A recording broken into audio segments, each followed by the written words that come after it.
ont intégré dans leur corps les mouvements des saisons, hein, et par analogie, par observation des cycles des saisons, du fonctionnement de leur corps, ils ont établi tout un circuit énergétique, hein, qu'aujourd'hui on peut acheter dans n'importe quelle librairie qui fait de la médecine chinoise, avec ces 364 points d'acupuncture, donc sur les méridiens. C'est complexe, hein, si vous voyez une planche d'acupuncture, vous verrez à quel point c'est complexe. Et en fait, au début, ils ont vraiment créé ce système de préservation de la santé parce qu'ils vivaient isolés dans des monastères. Nous, on y a été en Chine, c'est vraiment, il faut monter. La plupart des monastères sont sur des montagnes très, très élevées. Et donc, ils étaient isolés, c'était leur moyen de préserver leur santé. Et puis petit à petit, comme ils étaient assez riches, en fait, les monastères, eh ben, il y a des gens qui sont venus les attaquer, des bandits de grand chemin, enfin des barbares, qui venaient les agresser. Et du coup, ils ont développé tous les arts martiaux qui ont pour objectif de se défendre. Hein, parce qu'au départ, par exemple, il y a des points qui pouvaient ranimer quelqu'un. Hein, par exemple, on appelle les points de l'ambulance, là, c'est 2 points. Point de l'ambulance, parce que si quelqu'un fait un malaise, il suffit de stimuler ce point très fort et la personne va se réveiller. Et donc, les points vitaux, ils se sont dit, puisqu'on peut les utiliser pour vivre, alors on peut les utiliser aussi pour tuer. Hein, et ils ont tout bêtement utilisé ces points vitaux pour tuer leurs adversaires sans avoir besoin d'armes. Puis après, ils ont développé le bâton, les sabres, etc. Mais à l'origine, c'était vraiment les points vitaux qui ont été utilisés pour se défendre de leurs ennemis. Donc ça, c'est l'historique. Après, maintenant, sur quoi est basé le Qigong? C'est vraiment sur l'équilibre entre l'énergie du ciel et l'énergie de la Terre. Pour les Chinois, on est simplement des cellules de la Terre, des cellules de l'univers, des microcosmes qui devront être en harmonie avec le macrocosme pour vivre longtemps. Pour eux, on peut vivre 126 ans. Dans la philosophie chinoise, l'être humain est fait pour vivre 126 ans. Donc on en est loin quand même. Hein. Donc ils ont observé les cycles des saisons, ils ont observé les mouvements des planètes, ce sont des grands astrologues, les Chinois.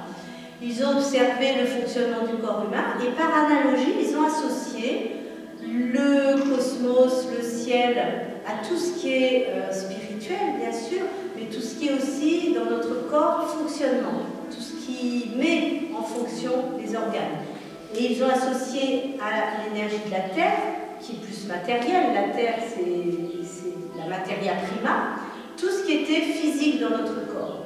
Hein, c'est-à-dire que le corps, les organes, la matière, ils l'ont associé au yin, à la Terre, et tout ce qui est mis en mouvement de cette matière, mis en fonction de ces organes, et tout ce qui est cérébral, système nerveux, esprit, intelligence, mentale, conscience, etc., ils l'ont associé au ciel. Hein. Et ils ont défini ces 2 aspects de la même chose, de la vie, qui sont le yang et le yin. Mais dans leur concept du yin et du yang, ce qu'il faut comprendre, c'est que c'est exactement la même chose. Il y a cette notion d'unité entre le yin et le yang qui fait que pour les Chinois, le corps et l'esprit sont indissociables au même titre que la terre et le ciel sont indissociables. Et c'est pour ça que pour eux, lorsqu'un organe est malade, ils ne vont pas aller chercher à triturer l'organe ou à soigner l'organe. Ils vont considérer l'être humain dans sa globalité, avec ses émotions, avec ses pensées, avec ses peurs, avec toute son histoire, son cheminement. Hein. Et ils vont traiter la personne, pas la maladie. Un peu comme le fait aujourd'hui un naturopathe ou un homéopathe. Hein. On ne traite pas la maladie, on traite la personne, avec son histoire, avec ses émotions, etc. Donc ils ont associé aux 5 organes, 5 saisons, 5 couleurs, 5 directions et 5 émotions. C'est très complexe comme système, et en même temps c'est très simple. Alors, on va partir. Donc, ils ont divisé ce schéma-là en 4 orients. Hein. Les 4 orients, il y a le sud, le nord, l'est, l'ouest. Le sud, on l'associe à quoi chez nous? Quand on oriente une maison au sud, c'est pour avoir quoi? Du soleil. Donc pour regarder le soleil, pour voir le soleil, qu'est-ce qu'on fait? On lève la tête. Donc pour eux, le sud, eh ben, il est en haut, il est là. Alors que nous, on le met là, le sud. Et on met le nord en haut. Donc déjà, au niveau de l'état d'esprit, c'est complètement inversé. Si le sud est en haut, ben, le nord, il est en bas. Donc du coup, l'est est là et l'ouest est là. Vous êtes d'accord? Hein? Alors que chez nous, on met le nord en haut, l'est à droite, l'ouest à gauche. Eux, c'est le contraire. Donc au sud, le soleil, on l'a vu tout à l'heure quand on a fait le Qigong des 5 éléments, l'été, on fait des feux de joie. Hein? Et c'est associé, c'est la couleur rouge, c'est le sud, c'est l'été, c'est la joie. C'est associé dans notre corps à ce qui est le plus rouge, qui est le cœur. Hein? Le cœur est associé au sud. Le cœur. Et donc c'est le feu, c'est ça qui est important. Quand je dis qu'il fonctionne par analogie, c'est-à-dire que chaque élément, vous allez voir la logique de leur raisonnement, est associé à un organe. Donc si on a le feu en haut, par complémentarité, qu'est-ce qu'on va avoir en bas? L'eau. Ah bon? Et dans notre corps, on l'a vu tout à l'heure, qu'est-ce qu'on associe à l'eau? Les reins. Les reins et la vessie. Hein? Chaque organe est associé à ce qu'on appelle une viscère. La vessie pour les reins, l'intestin grêle pour le cœur. Donc on a déjà le feu et l'eau. C'est pas mal, parce que c'est le yang et le yin par excellence. Hein? Le feu et l'eau, c'est comment dire, c'est les deux éléments fondamentaux de la vie. Hein? Ensuite, l'Est, au printemps, qu'est-ce qui se passe? Les bourgeons commencent à bourgeonner. C'est l'énergie. Alors, il y a 5 éléments en médecine chinoise. Il y a le feu, il y a l'eau, la terre, le bois et le métal. Donc, le printemps, l'Est, hein, puisque l'Est est le printemps, on va l'associer à quoi? À la couleur verte et à l'élément bois. Le bois. En fait, c'est comme une horloge cosmique. Hein. On a l'hiver, le printemps, l'été, l'automne. L'hiver, le printemps, l'été, l'automne. D'accord? Hein, ça fonctionne comme ça. Vous voyez ce mouvement? Voilà. Donc le bois. Et les Chinois ont remarqué que le seul organe de notre corps qui recoupe si on le pousse,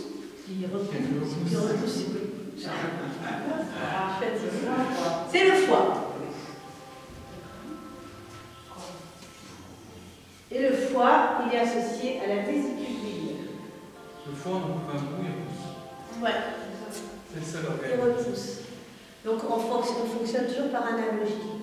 Donc ensuite, on a l'hiver, le printemps, l'été, hop, on passe à l'automne. Donc l'automne, on l'a vu tout à l'heure, c'est le métal, c'est une énergie qui sépare parce qu'en automne, les feuilles tombent des arbres, le ciel et la terre se séparent. Hein, on revient là au mouvement de séparation. Donc c'est le métal. Et dans notre corps, ils ont observé que les deux, enfin l'organe et la viscère qui séparent, c'est le poumon qui sépare l'air pur de l'air vicié et le gros intestin qui sépare le bon du mauvais pour éliminer ensuite les sels. Donc le métal, ils l'ont associé au poumon et au gros intestin. On a donc les 4 directions, d'accord? Mais pour supposer 4 directions, il faut un observateur central. Et cet observateur central, c'est nous. Et nous, on se tient sur quoi? Sur la Terre. Et au centre, on a la Terre. Alors, on va le faire en marron. Couleur de la Terre. Hein? Et ce signe-là, en astrologie, je ne sais pas s'il y en a qui font de l'astrologie, parmi vous, c'est la Terre. Et la Terre, c'est donc elle qui nous nourrit. Alors dans notre corps, on a vu les reins, on a vu il reste un organe essentiel pour les Chinois, puisqu'il est au centre du système, alors que pour nous, il est tout à fait anodin, on l'enlève pour un oui, pour un non. C'est un organe qui est au centre de notre système digestif. Vous devinez ou je vous dis? L'estomac. Oui, l'estomac, c'est ce qu'on appelle une viscère, parce qu'il est creux. Il est associé à un organe plein qui participe au système digestif, qui est la rate. Alors pour les Chinois, la rate, le pancréas et l'estomac sont associés. Hein, c'est système digestif. Puisque c'est la terre qui nous nourrit, ils ont associé à la terre le système digestif. Rate, pancréas, estomac. Le bois, c'est foie, vésicule biliaire. Le feu, c'est cœur, intestin, grêle. Le métal, c'est poumon, gros intestin. Et l'eau, c'est rein, vessie. On a un système complet. Hein, avec cette énergie qui monte à son apogée avec le feu en été, qui est vraiment le yang à son maximum. Hein, le feu, là, c'est le yang à son maximum. Et ensuite, qui redescend vers le yin. Comme une journée, on a un pareil. Ce système, on peut l'associer à un jour, à la vie humaine. Hein, à la vie humaine, on va avoir au printemps la naissance, en été la croissance. Alors la Terre, en fait, on va tracer une diagonale comme ça, sud-ouest, nord-est. S'ils sont malins, les Chinois, il fallait la placer quand même dans le système. Donc la Terre, on la met là. Et là, on a le maître du cœur, c'est le péricarde et le triple réchauffeur. C'est une fonction qui distribue la chaleur dans notre corps. On n'en parle pas, c'est un petit peu trop compliqué. Mais pour l'instant, on situe la Terre ici. Donc dans la vie d'un homme, il y a la naissance, la croissance, ensuite la maturité. La Terre, c'est le grenier où on va mettre les réserves à la fin de l'été. On engrange. Donc c'est la maturité. Ensuite, il y a la vieillesse avec l'automne. On dit je suis à l'automne de ma vie, c'est la vieillesse. Et ensuite, il y a la mort, l'hiver, avec l'eau. Et la renaissance. Et la croissance, et la maturité, et la vieillesse, et la mort, etc. Ils conçoivent la vie comme un cycle perpétuel. Alors que nous, on se limite, hein, on a tellement peur de cette dimension finalement cosmique de l'existence qu'on se limite à une petite vie. Pour eux, une journée c'est pareil. On a le matin, puis on a le midi, puis on a l'après-midi, puis on a le soir et la nuit. Le matin et le midi, l'après-midi, le soir, la nuit. Tout est englobé dans ce système. Alors bon, je ne vais pas vous faire un cours de médecine chinoise, je suis là pour vous parler du Qigong. Le Qigong, à quoi ça sert grâce à tout ça? Eh bien, ça sert à équilibrer tous ces systèmes dans notre corps. Quand on sépare le ciel et la terre, ce genre de mouvement va étirer le méridien de la rate et de l'estomac et va réguler notre système digestif. Ce genre de mouvement, en étirant le méridien du cœur, va évacuer le feu du cœur, donc les surcharges, les tensions, le stress, la fatigue, etc. Les mouvements qui travaillent sur le poumon, ça va être par exemple ça.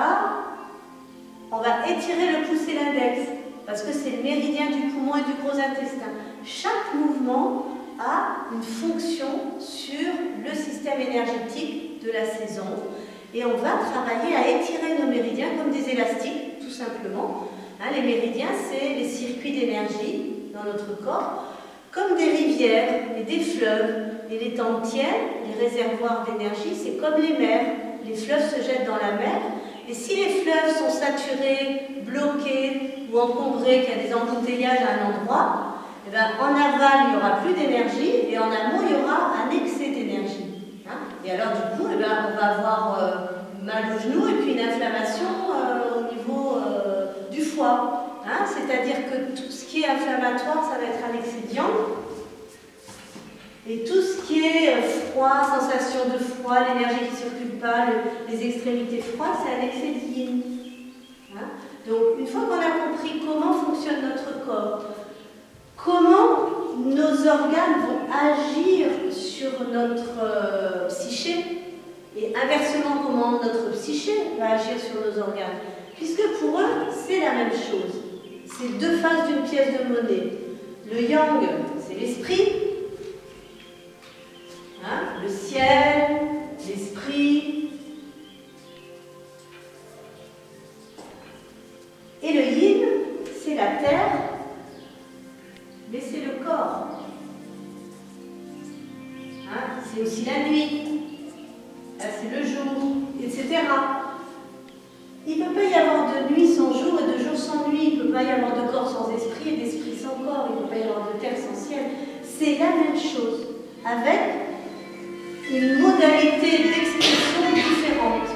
Et eux, ils ont compris que nos organes agissaient sur nos émotions et inversement, nos émotions agissent sur nos organes. On a vu tout à l'heure que les reins, c'était les peurs.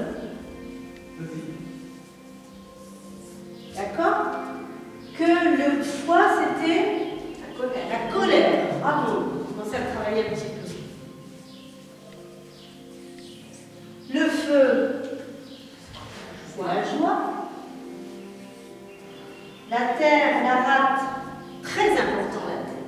La rate, en médecine occidentale, on vous l'enlève pour un rien.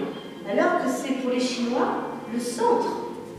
C'est vraiment le centre. Dans notre corps aussi, c'est le centre. On a l'estomac, la rate, le pancréas. Tout est situé là, hein, sur cet axe est-ouest. Rate, pancréas, estomac, foie, système digestif. Et c'est les soucis. C'est tout ce qui est soucis, anxiété. Et aujourd'hui, on est saturé de soucis, d'anxiété. Les gens prennent des antidépresseurs parce que leur système digestif est saturé par une alimentation dénaturée. On a de plus en plus de pesticides, de plus en plus de colorants, de plus en plus de conservateurs. Vous savez qu'aujourd'hui, un cadavre met plus de temps à se décomposer qu'il y a 50 ans. Pourquoi? Parce qu'on bouffe les conservateurs. Nos cadavres se conservent mieux qu'avant, parce qu'on est farci de conservateurs. Et donc, ce système digestif, c'est très important de travailler là-dessus, par notre alimentation, par le fait de manger dans une ambiance tranquille, calme. Vous imaginez tous ces enfants qui mangent en un quart d'heure dans une cantine où il y a du bruit. Souvent, les cantines, il y a un brouhaha monstre. On les fait manger, ils ont une demi-heure parce qu'il y a 3 services. On amène la nourriture de la cuisine centrale, on met tout au micro-ondes, ce qui n'arrange rien au tableau. Et les gamins, c'est comme qu'ils soient surexcités l'après-midi et qu'ils n'arrivent pas à se concentrer. Parce que la concentration, c'est la rate aussi. La rate, c'est le centre du système, c'est le centre, la stabilité, le central, la concentration, la réflexion. Et quand on réfléchit trop et qu'on pense trop, eh ben, on crée des soucis et de l'anxiété. Hein, donc, dans chaque système d'émotion, il y a le positif et il y a le négatif. Hein. La colère, c'est négatif, mais l'aspect positif de la colère, c'est le courage, l'énergie d'entreprendre, la patience. Hein. Il y a plein d'aspects positifs. On va mettre le courage. Allez. Le feu, la joie, c'est déjà positif, mais l'aspect négatif de la joie, c'est l'exubérance, c'est la panique. Hein, dès qu'il y a le feu, on panique. Donc l'aspect positif de l'anxiété et des soucis, c'est le centrage, la concentration. Et aujourd'hui, les enfants, ils manquent de concentration. Les poumons et le gros intestin, on l'a vu tout à l'heure, puisque c'est une énergie qui se sépare. Lorsqu'un couple se sépare, ben, qu'est-ce qui se passe?